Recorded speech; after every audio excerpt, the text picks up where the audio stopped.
오늘은 베드로전서 강의 두 번째 성도의 산 소망 이런 제목으로 말씀을 전하도록 하겠습니다. 지난 주일부터 베드로전서의 말씀을 우리 살펴보고 있습니다. 지난주에 왜 베드로전서인가 라는 제목으로 몇 가지 기본적인 내용을 전달하였습니다. 그 중에 제가 여러분들에게 강조해 드렸던 것 중에 하나가 베드로전서를 읽고 있는 수신자와 오늘 이 땅을 살고 있는 우리의 상황이 너무나 흡사하다. 그러니까 베드로 전서를 통해서 흩어진 나그네들이 위로와 격려를 받았다면 오늘 이 말씀을 읽고 있는 우리들에게도 하나님의 동일한 위로와 격려가 될 것이다 라고 하는 의미입니다. 고향을 떠나 살고 있습니다. 자신의 목회자였던 바울이 죽었습니다. 절망과 낙심의 시간을 보내고 있던 그 흩어진 나그네들에게 예수 그리스도의 사도이자 제자인 베드로가 그들에게 편지를 보내 하나님의 참된 은혜가 무엇인지를 설명하며 그들을 격려하고 있습니다. 그렇게 문안 인사를 합니다. 성도 여러분, 편지니까요. 문안 인사를 하고 난 다음에 본론에 들어가는데 흩어져 있는 나그네, 절망과 낙심 가운데 있는 나그네들에게 어떤 본론으로 시작하는 것이 가장 좋은 편지겠습니까? 어떤 말로 편지의 본론을 시작하는 것이 가장 좋을까요? 그게 바로 그들이 가지고 있는 환경을 터치하는 것입니다. 바로 절망과 낙심 가운데 있는 그들에게 소망과 희망의 메시지를 전하는 것입니다. 성도 여러분, 사람들이 인생을 포기하고 절망할 때가 언제죠? 어떤 희망도 보이지 않는다라고 하는 때가 아닙니까? 올해 2월에 우리가 이웃 나라인 터키, 그러니까 우리 친구의 나라라고 불리우는 투르키에 엄청난 지진이 일어났습니다. 한 도시가 완전히 폐허가 되고 말았습니다. 세계에서 이 지진을 복구하겠다고 구조대가 파견되었고요. 또 잔해에 갇혀 있는 사람들을 살리기 위해 많은 구조대가 파견되었습니다. 그런데 여러분, 그렇게 해서 생명을 건진받은 사람들이 공통적으로 하는 말이 있었습니다. 나는 살 수 있다는 희망을 결코 놓지 않았다. 반드시 구조대가 나를 구해줄 거라고 하는 확신을 가졌다라고 말합니다. 그런데 놀라운 건 이 사람들이 그런 희망을 갖고서 그냥 아무것도 한 게 아니에요. 아무것도 하지 않은 게 아닙니다. 자신의 있는 위치를 알리려고 온 힘을 다해서 돌을 가지고 탁탁 부딪히면서 소리를 내어서 자기 소리를 알린다든지 아니면 구조견들이 그 소리를 듣고 여기에 사람이 있다라는 것을 찾게 하였다는 거죠. 근데 여러분, 반대 경우가 있습니다. 잔해에 묻혀서 깔린 사람들, 희망을 잃어버린 사람들이 갖는 기본적인 태도는 이겁니다. 나는 이제 끝이다. 나는 이제 아무것도 할 수가 없다. 그래서 어떤 일도 하지 않고 그냥 그 시간과 죽음을 받아들이고 맙니다. 희망이 없는 사람들의 모습이죠. 현재 세계 경제가 좋지 않습니다. 물론 우리 한국 상황도 마찬가지입니다. 이런 시대를 일면에 보여주는 말이 있죠. 우리 젊은이들 사이에서 3포 시대가 되었다라고 말합니다. 사실은 지금 5포, 6포도 말하는 사람들도 있습니다. 3포, 세 가지를 포기했다는 건데 뭘 포기한 겁니까? 연애와 결혼과 출산을 포기하는 시대가 되었다는 것입니다. 왜 그럴까요? 뼈 빠지게 일해봤자 몸부림쳐도 집 하나 사기가 어렵고 지금 현재의 가난과 지금 현재의 어려움을 극복할 수 없다는 거죠. 이럴 때 우리가 하는 말이 희망이 보이지 않는다라는 것입니다. 그래서 정말 어떤 젊은 사람들은요, 한국을 떠나서 해외로 이주하는 이들도 있습니다. 결혼을 하지 않으니까 1인 가구가 늘어나고 있죠. 1인 가구 중에서 가장 많은 대상이 바로 노년층입니다. 이 노년층의 1인 가구가 늘어나고 있는데 재정적인 능력이 떨어지고 가족들과 함께 살지 않고 질병을 가지고 있는 이런 1인 가구 속에서 고독사가 늘어나고 있다는 거죠. 사람을 만나지 않고 어떤 재미도 없고 희망도 없으니까 죽음을 그냥 받아들이는 것입니다. 사랑하는 성도 여러분, 삶의 희망이 사라지면 모든 것이 끝인 것입니다. 바로 베드로가 그걸 알기에 지금 흩어져서 고향을 떠나서 자신들의 목회자도 없는 그런 상황 속에 있는 흩어진 나그네들에게 베드로는 그들을 위로하고 격려하게 하여 너에게 산소망이 있음을 편지하고 있습니다. 그게 바로 그 본론의 3절입니다. 자, 베드로가 그 성도들에게 말하고 있는 산소망이 무엇인가? 우리 3절 말씀을 다 같이 읽겠습니다. 시작.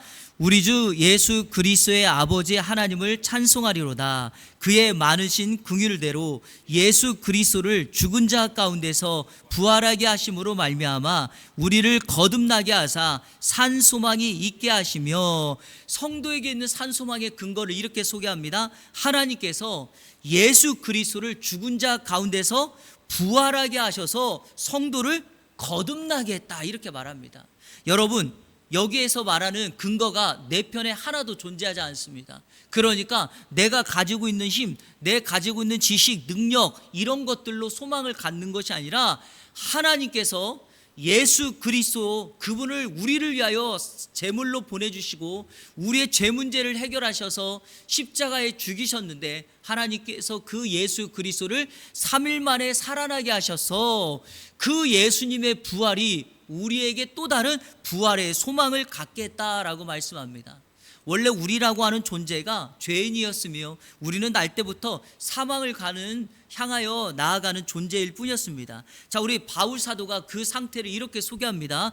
에베소서 2장 1절부터 3절 한번 자막 보실까요? 우리 쭉 한번 읽겠습니다. 시작.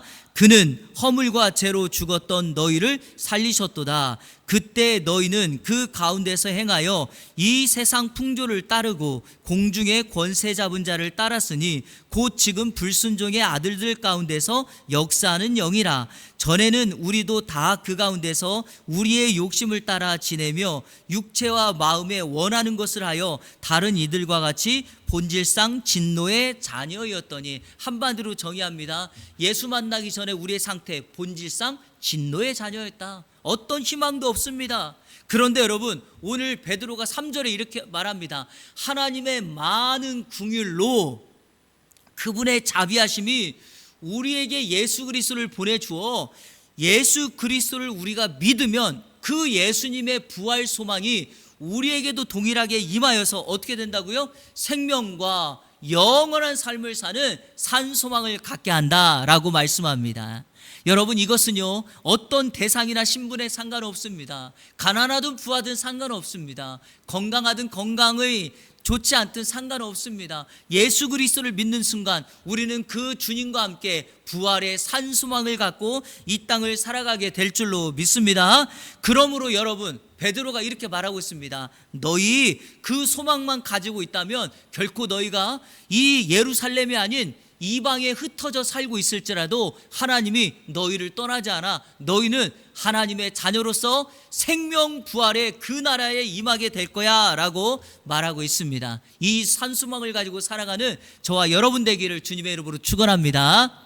베드로는 이렇게 말합니다. 이 산소망이 있다면 세상에 살아갈 힘이 있다라고 말합니다. 그러면 베드로는 어떤 힘이 산소망을 가진 사람들에게 있는가, 그것을 오늘 본문에 세 가지로 정리합니다. 자, 그 세 가지를 오늘 여러분에게 나누며 이 산소망을 가지고 살아가는 저와 여러분의 삶이 되기를 축복합니다. 자, 첫째로 성도의 산소망은 하늘에 속한 위협을 잇는 힘이 있어요. 한번 따라해 볼까요? 위협을 잇는 힘이 있다. 자, 우리 4절 말씀 같이 읽겠습니다. 시작.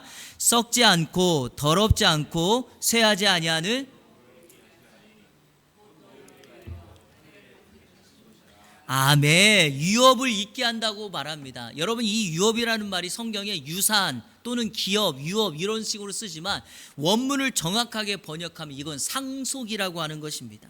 다시 말해서 부모에게 물려받는 상속. 그런데 여러분, 우리의 신분이 하나님의 자녀가 되었으니, 성도가 되었으니 하늘에 속한 상속자, 상속이 우리에게 있다라는 것입니다. 우리는 이 유업을 가진 사람입니다. 물론 이것은 물질적인 개념이 아니라 영적인 개념이며 하늘에 속한 것이며 영혼을 살려내는 것입니다. 그런데 베드로는 이 유업을 이렇게 표현합니다. 썩지 않고 더럽지 않고 쇠하지 않는 것이다. 성도 여러분, 이 세 가지를 충족하며 세상에 썩지 않는 것, 더럽지 않은 것, 쇠하지 않는 것은 딱 세 가지밖에 없습니다. 제가 일전에 이것을 한번 말씀을 드렸는데요. 세상에 썩지 않고 영원한 것 세 가지 한번 따라 볼까요? 하나님, 말씀, 영혼, 이 세 가지만 영원합니다. 나머지는 다 여러분 없어지고 사라지고 물러갈 것들입니다. 그러니까 여러분, 하늘에 속한 유업을 우리가 잇는 사람이라는 것은 무슨 말일까요? 바로 하나님 말씀 영혼과 관련되어 있는 영혼 구원의 역사를 우리가 이 땅에서 이어가는 것입니다. 이것을 성경이 증명합니다. 자, 우리 로마서 8장 16절 17절 읽어볼게요.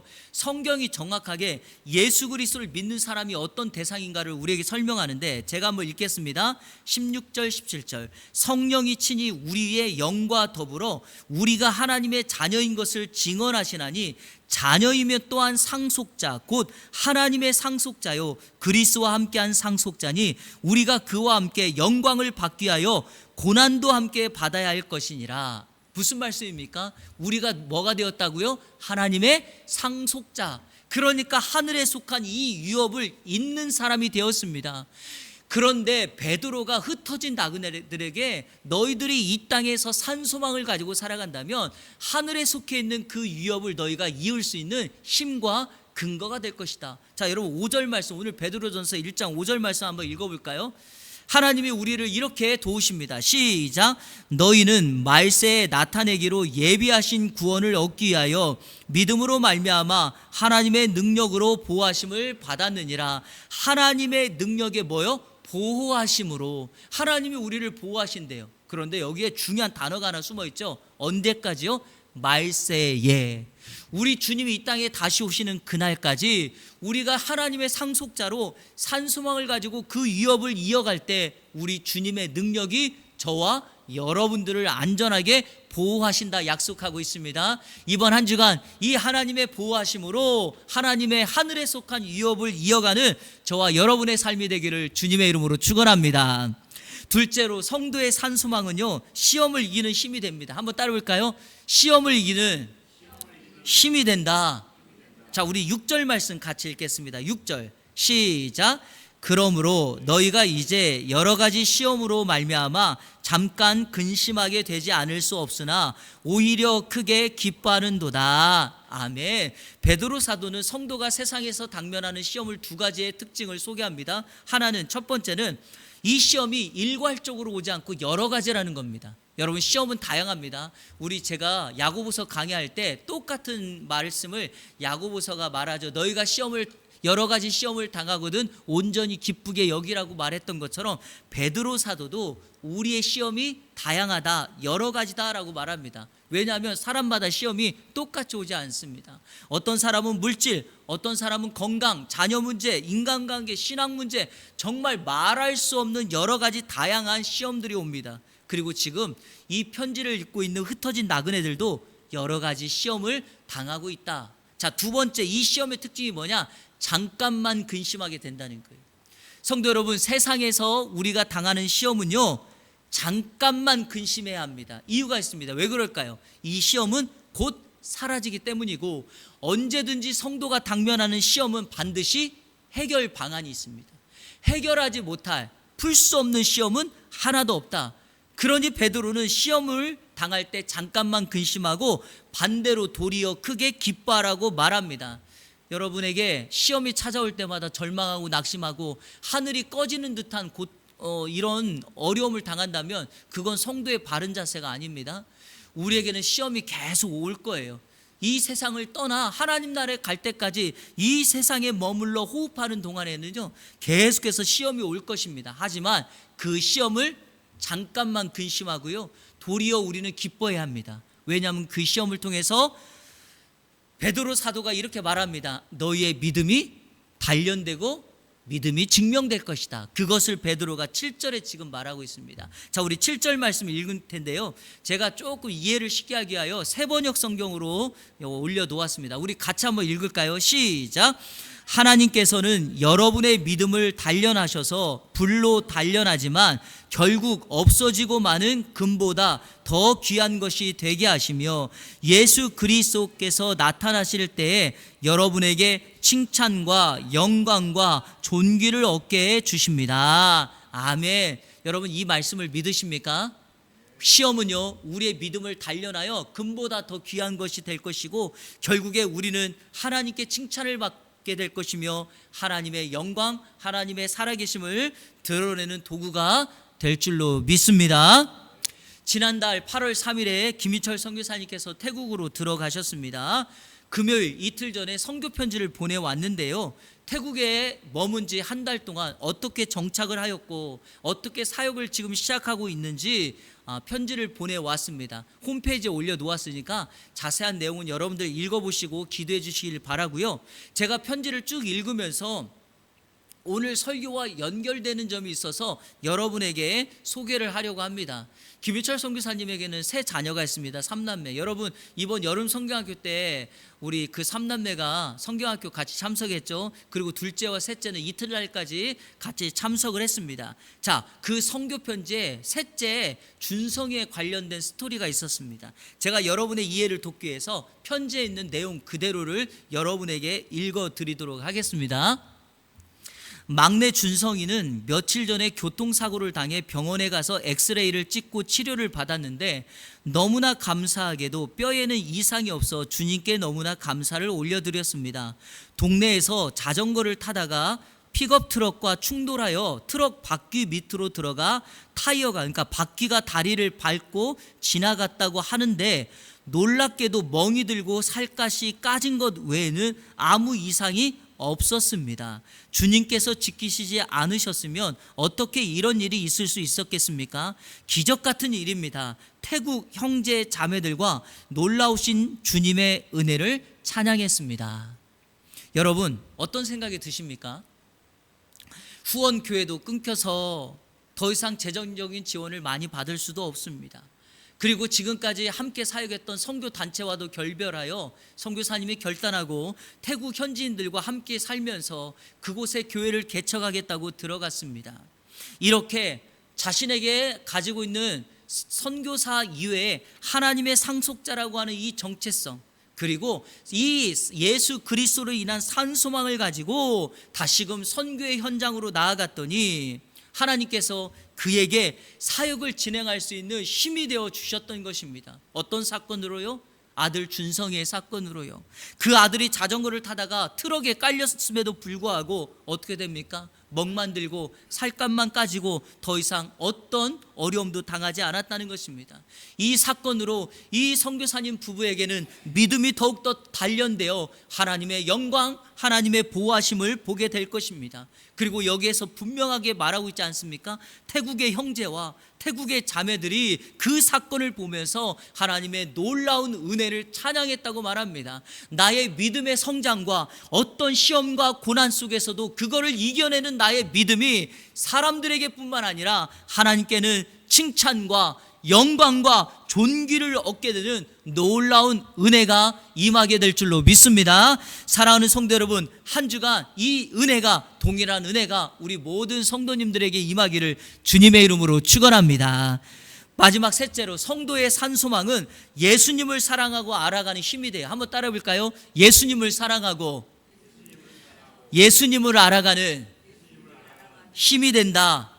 자, 먼저 우리 8절을 같이 보겠습니다. 8절 시작.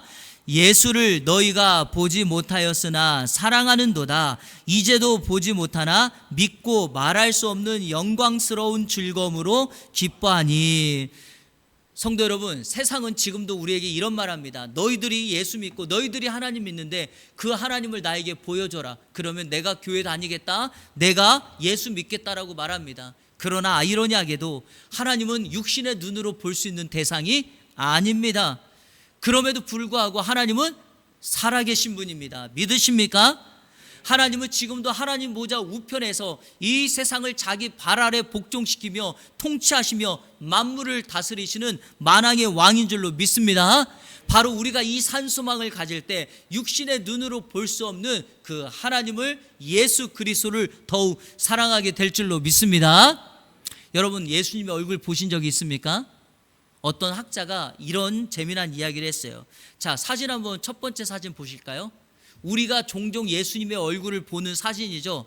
보세요. 정말 멋있죠? 그래서 이 얼굴을 어떤 분은 집에 딱 걸어놔요. 이 얼굴 보고 남편 얼굴 보다가 정말 남편 보면 정말 실망이 될 때도 있어요. 예수님이 너무 멋있어요. 그런데요, 구약 학자가 이런 말을 했어요. 예수님 당시에 팔레스타인에 있는 유대인들의 모습을 대표적으로 보편적으로 딱 그려놓으니까 여러분 놀라지 마세요. 이런 얼굴이래요. 얼굴은 새콤하고 얼굴은 동그랗고 코는 주먹코처럼 돼 있다는 거예요. 그리고 눈은 부릅, 그리고 쌍꺼풀이 있고 진하고 이렇게 되어 있다니, 이게 보편적인 유대인들의 모습이라는 거예요. 그러니까 여러분, 눈으로 직접 보려고 하면 이 얼굴을 보셔야 되는데 얼마나 마음이 힘들어요. 저 얼굴이라면 저도 좀 자신감이 있을 것 같아요. 그러니까 여러분, 우리가 외모를 보고 예수님을 사랑하는 거 아닙니다. 그분이 우리를 사랑했기 때문이고, 그래서 정확하게 이사야 선지자는 그 예수님의 모습을 다음과 같이 예언했죠. 자, 우리 한번 읽어볼까요? 이사야 53장 2절 같이 읽겠습니다. 시작. 그는 주 앞에서 자라나기를 연한 순 같고 마른 땅에서 나온 뿌리 같아서 고운 모양도 없고 풍채도 없은즉 우리가 보기에 흠모할 만한 아름다운 것이 없도다. 아멘. 맞습니다. 이겁니다. 외적인 모습으로는 없지만 그 예수 그리스도에게는 하나님의 성품, 하나님의 능력, 하나님 되심의 역사가 있습니다. 사랑하는 성도 여러분, 산소망을 가지고 이 예수님, 우리를 위하여 아낌없이 모든 것을 내어주신 예수 그리스도를 사랑하는 저와 여러분의 삶이 되기를 주님의 이름으로 축복합니다. 또한 여러분, 우리가 갖는 산소망은 예수님을 사랑하는 것뿐만 아니라 그분을 알아가게 하는 힘이 있어요. 자, 오늘 성경 우리가 읽지는 않겠지만 10절부터 12절까지 구약에 있는 예언자들이 앞으로 일어날, 앞으로 오실 예수 그리스도를 연구하고 살폈다라는 거예요. 자, 우리 12절만 같이 한번 읽겠습니다. 12절 시작. 이 섬긴 바 자기를 위한 것이 아니요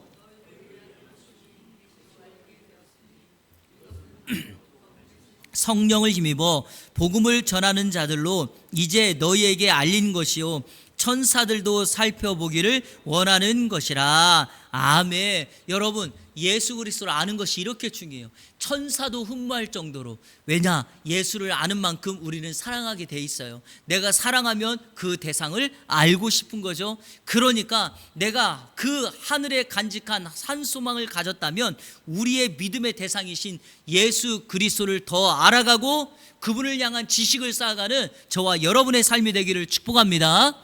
사도 베드로 전서와 베드로 후서를 쭉 이어서 썼는데 이 베드로서의 마지막 결론, 그러니까 베드로 후서 3장 17절 18절, 베드로 후서는 3장 18절로 끝이 납니다. 그 마지막에 다음과 같은 권면으로 이 베드로서를 마칩니다. 자, 우리 베드로 후서 3장 17절 18절 같이 읽겠습니다. 시작. 그러므로 사랑하는 자들아, 너희가 이것을 미리 알았은즉 무법한 자들의 미혹에 이끌려 너희가 굳센 데서 떨어질까 삼가라. 오직 우리 주 곧 구주 예수 은혜와 그를 아는 지식에서 자라가라. 영광이 이제와 영원한 날까지 그에게 있을지어다. 아멘. 마지막 두 가지를 권면합니다. 말씀을 알았다면 무법한 자들이 너희를 미혹하여 굳센 데서 떨어질까 하는데 그거 삼가야 된다라는 겁니다. 여러분, 지금 이와 같은 세상 아닙니까? 이단들이, 거짓 선지자들과 같은 자들이 잘못된 교리로 성도들과 교회를 핍박하고 있습니다. 공격하고 있고 믿음에서 물러나도록 만듭니다. 그럴 때 우리는 어떻게 해요? 18절에서 구주 예수 그리스도의 은혜와 그를 아는 지식에서 뭐하라? 자라가라, 성장하라. 예수님을 알아가는 것이 나의 신앙을 지키며 예수님을 닮는 것이며 그 주님 다시 오실 때까지 믿음 흔들리지 않고 이 땅에서 예수님처럼 승리의 삶을 살아갈 수 있는 원동력이 될 수 있다라고 베드로 사도는 자신의 글을 마칩니다. 바라기는 이 예수 그리스도를 알아가는 것이 여러분의 산 소망의 그 결과가 되기를 축복합니다. 말씀을 맺겠습니다. 우리나라 초기 선교 사역 가운데 수많은 선교사님들이 한국에 오셨죠. 그 중에 벙커 선교사님이라는 분이 계세요. 그런데 이 벙커 선교사님은 한국에 올 때 선교사로 온 게 아니라 교사로 왔습니다. 교육가로 왔어요. 여러분, 혹시 우리나라 최초의 근대 학교가 어떤 학교인지 아십니까? 역사를 좀 배우셨으면 유경공원이라고 하는 거 아세요? 그게 고종이 만들었던 우리나라 최초의 근대식 학교죠. 바로 그 학교에 미국에서 영어 교사로 온 사람이 벙커 선교사님이에요. 원래는 좀 일찍 오려고 했지만 갑신정변이 일어나서 그 이후에 1886년 7월에 한국에 도착해서 바로 이 유경공원의 교사로, 그리고 이후에 배제학당의 학감으로 일하여 나중에는 한국의 선교사로 계속 남아서 배제학당에서 후학을 가르치는 일을 했던 선교사님이 바로 D.A. 벙커라는 선교사님이에요. 그런데 이 선교사님도 그렇지만 아내가 정말 유명한 사람이에요. 엘러즈라고 하는 여인인데, 이 여인이 누구냐면 여러분 그 고종황제에 아내했던 명성황후 알죠? 민씨, 그의 여자 주치의였어요. 그래서 왕실에 자주 들어다니면서 이 조선의 상황을 많이 알렸던 사람이에요. 그런데 이 벙커 선교사님이 후에 배제학당에서 학생들을 가르치면서 우리나라 초기 독립 여러분 운동가들이 다 배제학당에서 나온 거 아시죠? 바로 거기에서 우리나라의 이름만 대면 유명한 독립운동가들을 이 벙커 선교사님이 가르치고 복음을 전했던 역할을 감당합니다. 서재필, 윤치호, 우리가 잘 아는 월남 이상제, 그리고 우리나라 초대 대통령인 이승만까지 바로 이 벙커 선교사님의 영향을 받았고, 그의 인생의 스토리를 읽어보면 가장 많은 영향을 끼쳤던 사람이 이상제 선생님이에요.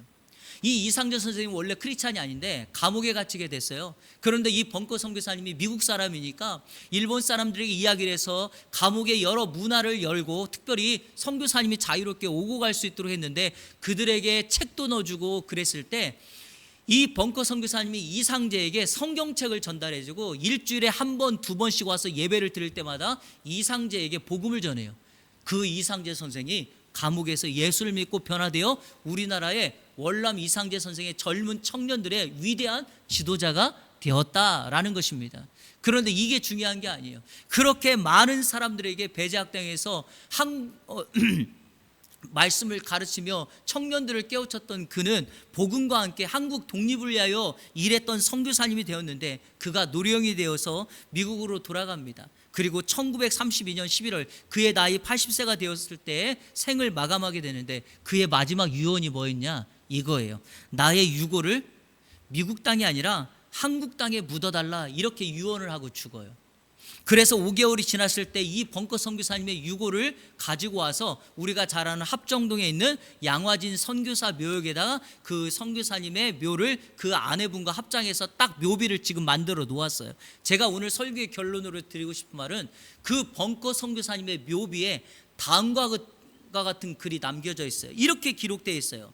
딱 한 줄인데, 물론 영어로 되어 있는데 저는 한국말로 읽습니다. 이렇게 되어 있어요. 날이 새고 흑암이 물러갈 때까지. 날이 새고 흑암이 물러갈 때까지. 여러분, 해석이 필요하겠죠? 어떤 말일까요? 벙커 선교사님은 그의 젊은 시절 모든 시간을 조선이라고 하는, 한국이라고 하는 땅에 암흑기에 일본의 압제를 당하고 있는 사람들이 고통당하고 있는 그 영혼들과 함께 살았지만, 벙커 선교사님은 그 당시를 본 게 아니에요.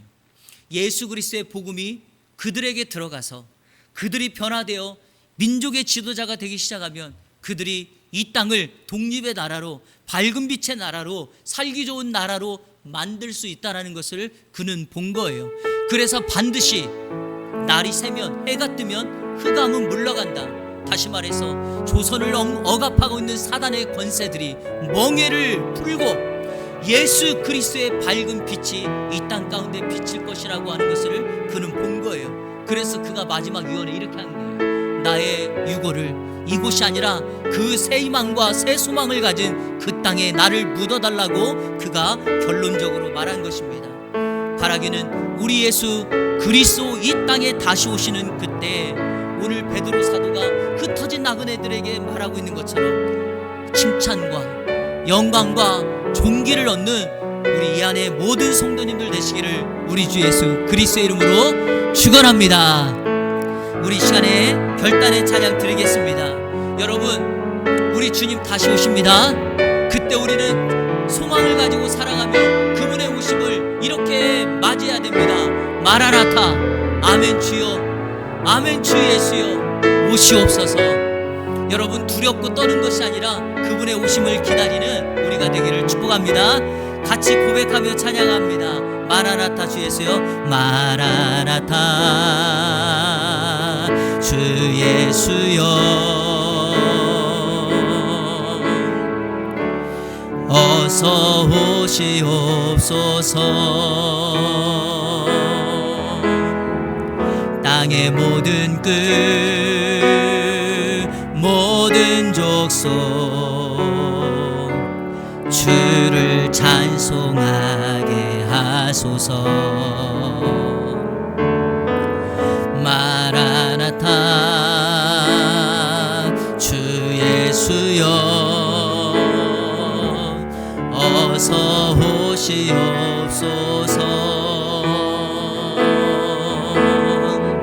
모든 열방이 주께 돌아와 춤추며 경배하게 하소서. 우리 주님 다시 오실 길을 만들자. 십자가를 들고 땅 끝까지 우린 가리라. 우리 주님 하늘 영광 온 땅 덮을 때 우린 땅 끝에서 주를 맞으리. 마라나타 마라나타. 아멘. 주 예수여 오시옵소서. 마라나타 마라나타. 아멘. 주 예수여 오시옵소서. 우리 주님 다시 오실 길을 만들자. 우리 주님 다시 오실 길을 만들자. 십자가를 들고 땅 끝까지 우린 가리라. 우리 주님 하늘 영광, 우리 주님 하늘 영광 온 땅 덮을 때 우린 땅 끝에서 주를 맞으리. 마라나타 마라나타. 아멘. 주예요. 아멘. 주 예수여 오시옵소서. 마라나타 마라나타. 아멘. 주 예수여 오시옵소서. 내 사모하는 주님, 내 사모하는 주님, 온 세상 구주시라. 내 사모하는 주님, 영광의 왕이시라. 내 사랑하는 주님, 내 사랑하는 주님, 온 세상 구주시라. 내 사랑하는 주님, 영광의 왕이시라. 아멘. 구약의 예언자들이 예수 그리스도를 예언하며 이 땅에 예수 그리스도의 오실 길을 닦은 사람들이 되었습니다. 예수님은 구원의 사역을 완성하시고 하늘로 승천하셨습니다. 그리고 승천하시면서 우리에게 약속하죠. 내가 본대로 때가 되었을 때 이 땅에 다시 오리라.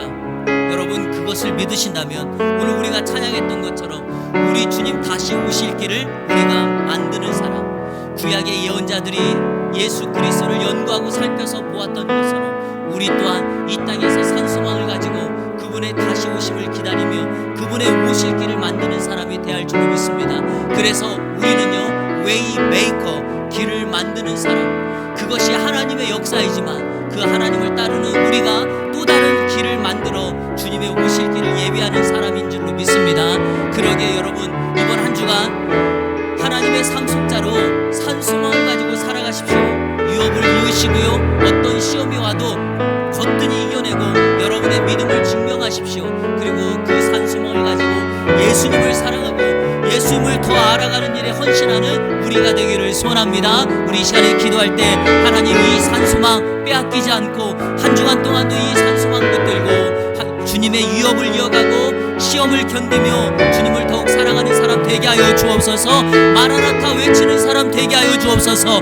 다 같이 통성으로 기도합니다. 좋으신 아버지 하나님, 감사합니다. 하나님, 오늘 귀한 시간 우리에게 허락하여 주셔서 거룩한 죄를 구별하여 예배하게 하시고 말씀 듣고 주님께서 우리에게 약속하신 그 산소망을 갖게 하심에 감사합니다. 하나님 아버지, 이 산소망을 붙들고 살아가게 하여 주옵소서. 예수 그리스도 다시 오실 길을 기대하고 준비하는 사람 되게 하여 주옵소서. 이 산소망 붙들고 하나님, 하늘에 속한 유업을 하나님의 상속자로 이어가는 사람 되게 하여 주옵소서. 세상 살아가는 동안에 우리에게 어떠한 시련과 고난이 찾아온다 할지라도 거뜬히 이기게 하여 주시고 그 시험이 도리어 우리의 믿음을 확증하는 기회가 될 수 있도록 인도하여 주옵소서. 주님을 향한 산소망을 가지고 하나님이여 더욱더 주님 앞에 나아가 주님을 사랑하고 주님을 알아가는 일에 헌신하는 우리 모두가 될 수 있도록 인도하여 주옵소서. 주님 다시 오실 그 주님 앞에 우리의 사랑을 고백하며 땅끝에서 주님을 맞이하는 인생 되게 하여 주옵소서. 하나님 아버지, 감사합니다. 말씀을 듣고 결단하며 주님 앞에 기도하였습니다. 예수 그리스도의 부활과 우리를 거듭나게 하시며 하늘에 속한 이 산소망을 우리 마음속에 새기며 살아갈 수 있게 하여 주옵소서. 이 산소망으로 말미암아 이번 한 주간도 하나님의 상속자로 이 땅에 우리에게 주신 유업을 이어가는 자 되게 하여 주옵소서. 우리에게 당면한 시험이